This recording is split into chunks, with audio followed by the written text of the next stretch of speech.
Рада всех приветствовать на своем канале. Сегодня 2 июня.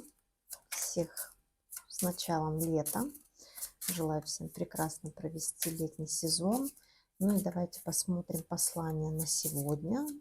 Понедельник, 2 июня для вас. Выбирайте первый, второй, третий, четвертый вариант и посмотрим, что карты вам подскажут. Первый вариант, второй вариант, третий вариант и четвертый вариант. Кто выбрал первый вариант для вас? Ты не изменишь ситуацию, измени свое отношение к ней. Второй вариант. Придумай свой мир, и он воплотится в каждом дне. Третий вариант.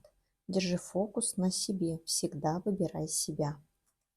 И четвертый вариант. Выход из зоны комфорта, первый шаг на пути к лучшей жизни. Всем прекрасного дня!